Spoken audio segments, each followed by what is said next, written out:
What do you do to stay looking fit and beautiful? Do you have a routine, a beauty routine, or? I mean, really, you know, I've worked with the doctor that I developed my skincare line with. I've worked with him for 12 years now. So it's something that I really, you know, I've walked the walk. That is the, you know, the routine that I do for my skin. You do use the Meaningful Absolutely. Beauty. And the reason it's great. called Meaningful Beauty is because I said I don't want it to just be, I want it to do something. I want it to be meaningful. And then just in terms of, you know, keeping myself in shape, fortunately, I mean, there's a lot of pressure being in the fashion business, but the good thing is it makes you aware at a very young age, you know, about, like, I have to take care of myself and exercise. Right. So I've done that for the last 20 years. So it's changed. It's second nature to you then, yes. probably. And, you know, just eating well. We all know. I mean, it's not, there's no, like, no magic big pill. secret. It's, the secret is you got to, there's no secret. And that you have to just do the stuff. You have to exercise. You have to eat right. I don't smoke. You know, I try to get enough sleep. I'm not a party girl. And I think all those things, and, you know, and truly the one secret is that being happy. That's great. Is, I love that. you know, smile more. I love that. Now, you're a busy mom, like most of us. If you need a quick meal for your family or even just for you on the go, what kind of things do you eat? Wow, if we need a quick meal. Do you like to cook? I do. I should ask you I do like to cook, and I'm a pretty good cook. What a week. Oh, wow. You know, I try not to do too quick. I try to make meals now, like a proper meal. But if I have to sit down, if I need something like on the go, for instance, I'll make a wrap. Oh, that's great. Like on a whole wheat tortilla. And I usually put like turkey and lettuce and tomato and pesto and different things like that in it. And my kids, like everyone in my family, I mean, we all have, of course, I have to get everything in the refrigerator out because oh, yes. everyone has a different combination. But I call it choose your own adventure. yeah, exactly. There you go. So we have a little bit of that. So it ends up not being that quick. But I think I feel better when I actually take time to enjoy my food. And I think it's important, like that's really great quality family time is when you sit and eat a meal together at a table. I agree. It's like we don't stand around the kitchen counter eating, we go and sit at the dining room table. We actually eat in our dining room every night. Oh, that's wonderful. That's great. With the kids, and usually they sit for about 15 minutes and then they're done. But then my husband and I have another 15 minutes where we sit and catch up on our day. So I really look forward to that time of day. That's a wonderful tradition. I read something that I loved. I read that you had said that one of your proudest moments was giving birth to your two children in your home, in your bed. And I had 3 of my children were born at home also. Wow. So How many do you have? I have 5 children. Wow. Okay. And 3 of them were born at home. So I just wanted. It's amazing, right? I mean, you can't. It is amazing. It's hard because and you've done it both ways, but for women who didn't even explore that option, you don't want to make them feel bad. No, of for course what they not. missed.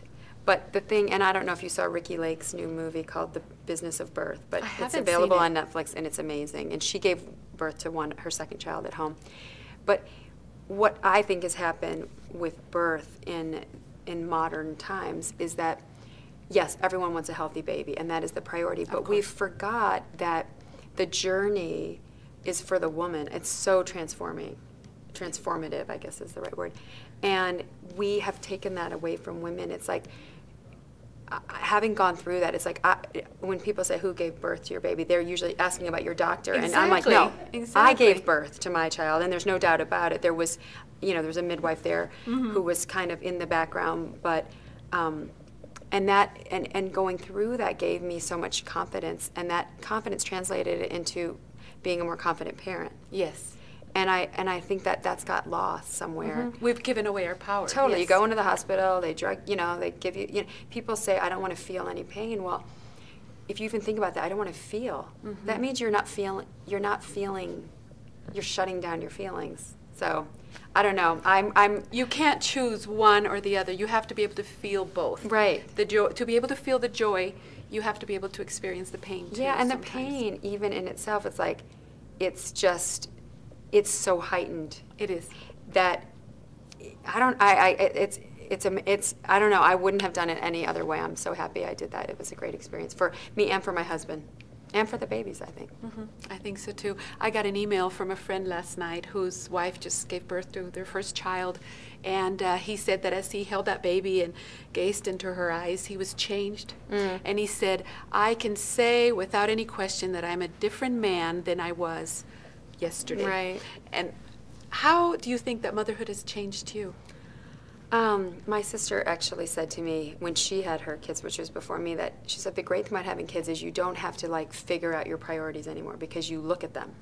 And it's so true. It's like there's never any doubt of like, oh, what's my priority today? Your kids are always your priority. Yes. And I think that's, in a way, it's great. It's very liberating because you know what your priority is. It's made me, slow down a little bit. And I think you get to enjoy the little things in life again. And also just to let go of some of my maybe controlling, trying to like, 'cause in my work world I can make things the way that I want them to be. And with kids, they don't care who, they're like, Cindy who, what, you're just mom, whatever. Exactly. So it's good. It's very, it's humbling at times, but, and just having that kind of love and receiving that kind of love is, it's even better. I guess some people have that relationship with their pets, but it's great having it from children, I have to tell you, one of my children finally thinks I'm cool because I get to interview you. So there you go. So one more question. What is your recipe for joy? Oh, wow. I just think it's deciding. It's an inside job. My one friend always says it's an inside job. That. And it really is. It's deciding to be joyful, and it's deciding to look for joy in your life instead of waiting for it to find you. It's like you have to make it. And you have to do those things. You're responsible for taking care of yourself, your exterior and your interior, so that you can actually even be in a place to receive joy. So I think that it starts inside with an attitude. Thank you. You're welcome.